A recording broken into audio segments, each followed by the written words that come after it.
Another day, another operation launched from Washington, another belief that if enough pressure is applied, the world will bend accordingly. History suggests otherwise, because power can remove a man, but it cannot erase the system that put him there. This week, as the Venezuela operation unfolded, attention stayed fixed on Caracas, on arrests, on blockades, on statements carefully worded for domestic audiences. It looked decisive, it looked forceful, it looked like control. But while political attention stayed locked on Venezuela, something else was moving quietly in the background. Not speeches, not alliances, markets. Because markets don't wait for press conferences. They don't respond to moral arguments or legal justifications. They respond to incentives, to prices, to margins. And when pressure is applied to one part of the system doesn't freeze, it reroutes. That's what happened here. As Washington tightened pressure on Venezuela, global oil flows didn't stop. They shifted. Buyers didn't walk away from sanctioned crude. They didn't suddenly embrace higher costs out of political loyalty. They did what markets always do when constrained. They found another path, and that's where the story stops being about Venezuela, because the most important outcome of this operation wasn't political. It wasn't symbolic. It wasn't even visible on the surface. The real outcome was economic, and the real beneficiary wasn't the United States. It wasn't democracy. It wasn't stability. It was Iran. Quietly, efficiently, without firing a shot, Iran emerged as the hidden winner of the Venezuela operation. Not because of ideology, not because of alliances, but because markets reward whoever can supply what buyers need when others cannot. Today, we're going to look past the headlines and the official narratives, past the justifications and the condemnations. And we're going to examine what actually happened underneath it all, how an operation meant to demonstrate American power ended up reinforcing a rival's position, and what this tells us about the limits of force in a world where markets adapt faster than governments can control them. This isn't a story about intentions. It's a story about outcomes. The operation was never presented as a gamble. It was presented as a necessity, a clean story, clearly framed. Venezuela, the argument went, had become a criminal state, a dictatorship tied to narcotics trafficking, corruption, and regional instability. Removing its leadership wasn't intervention, it was enforcement. Restore democracy, stabilize the region, bring order back to a country that had collapsed under misrule. That was the public narrative. Simple, moral, easy to sell. But that story was never meant to persuade Caracas. Venezuela was already isolated, sanctioned, contained. The real audience for this operation wasn't in Latin America at all. It was thousands of miles away, across the Pacific, in Beijing, and beyond that, in the structure of global energy markets. Because Venezuela wasn't just a political problem, it was an energy node. One of the largest oil reserve holders on Earth, sitting in the Western Hemisphere, supplying discounted crude to buyers the United States increasingly sees as strategic competitors, most notably China. So the operation carried deeper objectives. First, cut China off from a reliable source of cheap Western Hemisphere oil. Force Chinese buyers to either pay more elsewhere or accept reduced supply. Energy access is economic power, and limiting that access was part of the calculation. Second, reinforce sanctions credibility. Sanctions only work if everyone believes they work. If Venezuela could survive years of pressure, keep exporting oil, and maintain buyers, then the message to every other sanctioned country would be clear. U.S. pressure can be endured. This operation was meant to prove the opposite. Third, demonstrate that the United States still has the ability to reshape markets through force and coercion. Not just punish governments, but redirect global flows, control behavior, set boundaries.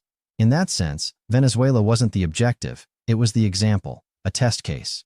If pressure succeeded here, if leadership fell, exports stalled, buyers retreated, then the model could be replicated elsewhere. Against Iran, against Russia, against any country that tried to operate outside US-led economic systems. Venezuela was supposed to show that resistance comes at a price. And that's why Washington couldn't afford ambiguity. Why pressure escalated. Why blockades tightened. Why tanker seizures increased. This wasn't just about one country's future. It was about proving that American economic power still works as intended. But tests don't just measure strength, they reveal limits. And as this operation moved forward, it became clear that the system being tested wasn't political leadership. It was the assumption that markets obey power. Here's where the story breaks away from politics and enters reality. Because oil markets don't operate on loyalty, ideology, or press statements, they operate on mechanics. supply, demand, price, risk. And once you understand those mechanics, the outcome of this operation becomes far less surprising.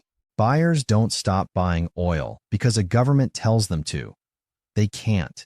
Energy demand doesn't pause for geopolitics. Refineries still have to run. Infrastructure still needs fuel. Economies still need inputs. When access to one supplier is disrupted, buyers don't disappear. They reroute. That's how modern oil markets function. Most of the buyers involved here weren't state-owned giants chasing political alignment. They were price-sensitive refiners operating on thin margins, especially independent refiners. For them, survival depends on one thing above all else: cost. Cheap crude keeps them profitable. Expensive crude shuts them down. And that's why flags don't matter. Discounts do. For years, Venezuelan oil fit perfectly into this model: heavy crude, deep discounts, delivered through complex but reliable networks despite sanctions. When pressure increased, the expectation in Washington was simple: disrupt the supply and demand will collapse. That's not what happened. Demand stayed exactly where it was. What changed was the route. As tanker seizures increased and Venezuelan exports became riskier, buyers didn't abandon sanctioned oil. They abandoned Venezuelan oil. And they went looking for the closest substitute with the same characteristics: heavy crude, steep discounts, reliable delivery. That search didn't take long. It led straight to Iran. This is the paradox at the heart of the entire operation. Sanctions were supposed to isolate. Instead, they rearranged. Pressure didn't end the trade. It reshuffled it. At the exact moment Venezuela became more difficult and more dangerous to deal with, Iranian oil became more attractive. Not because Iran suddenly changed, but because the economics aligned. Here's the irony policymakers missed. When pressure on Venezuela was briefly eased, Venezuelan oil prices rose. The discount narrowed. That made the oil less attractive to the very buyers Washington wanted to deter. Meanwhile, Iran remained under full sanctions. Its oil stayed deeply discounted, cheap, plentiful, quietly available. So when pressure tightened again on Venezuela, buyers did what rational actors always do. They compared the numbers. Venezuelan oil, similar discounts, higher risk, disrupted logistics. Iranian oil, similar discounts, steady flows, established evasion networks. The decision wasn't ideological. It was arithmetic. In trying to punish one sanctioned supplier, the United States unintentionally strengthened another. Venezuelan barrels didn't vanish. They were replaced. Iranian barrels filled the gap. Same buyers, same demand, different source. From Washington's perspective, this was an irrational outcome. Pressure applied, adversary weakened, rival strengthened. From the market's perspective, it was perfectly logical. That's the sanctions paradox. When pressure ignores incentives, it doesn't eliminate behavior, it redirects it. And in this case, the redirection didn't benefit allies. It benefited one of America's most persistent adversaries, not because of strategy, because of price. And once markets make that adjustment, reversing it becomes far harder than policymakers expect. Here's the point where the story stops being about barrels and discounts and starts being about power. Because oil revenue isn't just money, it's capacity, it's leverage, it's endurance. And when that revenue shifts, so does the balance of influence. As Venezuelan exports faltered and buyers rerouted, Iran didn't just sell more oil, it gained market share. Quietly, consistently, without attracting the same level of attention. Each redirected shipment reinforced Iran's position as a reliable alternative supplier in a sanctioned world. That matters because market share creates momentum. Buyers build relationships. Logistics routes harden. Payment systems adapt. What begins as a temporary workaround becomes a durable channel. And with every successful delivery, sanctions become easier to bypass the next time. More oil sold means more revenue. More revenue means greater state capacity, not in theory, in accounting terms. That money supports Iran's ability to stabilize its own economy under pressure. It funds infrastructure. It cushions the impact of sanctions. And crucially, it gives Tehran more room to project influence beyond its borders. Because economic resilience is the foundation of strategic patience. This isn't speculation, it's balance sheets. When oil revenue rises, government resources rise. When resources rise, so does the ability to sustain regional commitments. The connection is mechanical, not ideological. And in this case, that connection exposes a contradiction at the center of U.S. policy.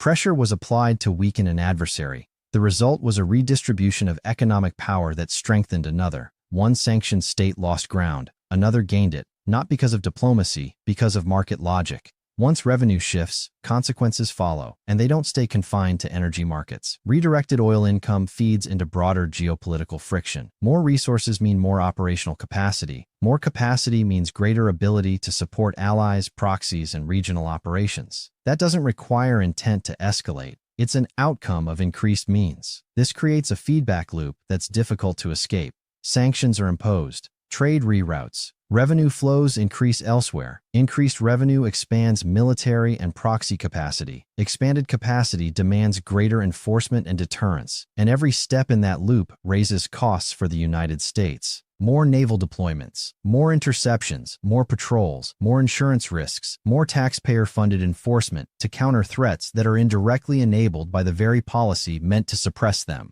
That's the strategic absurdity at the heart of the situation. Washington is investing resources to contain threats that became stronger as a result of its own economic pressure. Stability is being enforced against outcomes that policy helped produce. This isn't about blame, it's about design.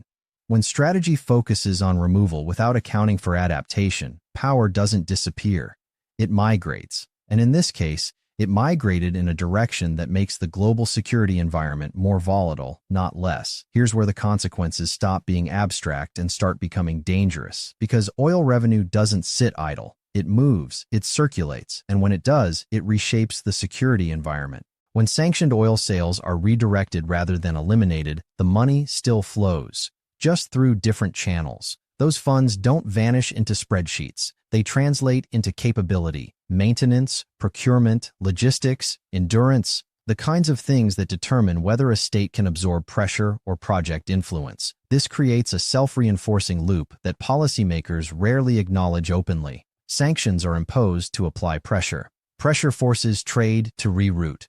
Rerouted trade restores or increases revenue. Revenue expands military and proxy capacity. Expanded capacity forces higher enforcement and deterrence costs. Each step feeds the next. As capacity grows, so does friction. More patrols, more interceptions, more near misses, more risk of miscalculation. Shipping lanes become contested. Insurance premiums rise. Military deployments extend. What began as an economic action turns into a security obligation that never quite ends. And the irony is difficult to ignore. The United States is spending more resources to counter threats that became more sustainable because of how sanctions reshaped trade flows. Stability is being enforced against outcomes indirectly funded by policy design. The objective was to reduce leverage. The result was to redistribute it in ways that raise long-term costs. This isn't escalation by intent, it's escalation by structure. When economic pressure fails to collapse behavior, it hardens it. And once hardened, it demands constant management. At the same time these security dynamics are unfolding, something quieter but just as important is happening diplomatically. Countries are watching, and they're drawing conclusions. In Latin America, the response wasn't silence or quiet discomfort. It was coordination. Multiple governments spoke together, not individually. That matters, because joint statements signal shared boundaries. A message that sovereignty isn't negotiable and that unilateral action carries regional consequences. This doesn't reverse operations, but it changes the future environment. It raises the cost of the next intervention. It narrows diplomatic room to maneuver, and it signals that alignment is no longer automatic. Europe's response followed a different pattern. Concern without confrontation, warnings without penalties, emphasis on international law, paired with an understanding of strategic dependence. The language was careful, the actions limited, not because Europe approved, but because constraint shapes behavior. Then there's the global layer. Condemnations were issued, precedents were warned against, statements were made, but enforcement didn't follow. Veto power remains decisive. International law, without mechanisms against major powers, becomes symbolic. And that symbolism teaches a lesson. Not the lesson Washington wants, but the one others are learning anyway. That rules matter until power intervenes. That strength determines which constraints apply and to whom. That systems designed to regulate behavior bend under pressure from those capable of resisting them. That's not a stable foundation for order, but it is the reality shaping decisions right now. And as that reality sets in, more states adjust. They diversify partners, they reduce exposure, they hedge against coercion, not because they oppose the United States, but because they no longer assume alignment is cost-free. This is how influence erodes, not in dramatic breaks, but in quiet recalculations. So how should this operation be judged? On its own terms, parts of it worked. Leadership was removed. The operation was executed with precision. Objectives on paper were met. In a narrow tactical sense, the mission succeeded. But strategy isn't measured by moments. It's measured by outcomes. Oil flows were not controlled. They continued, just along different routes.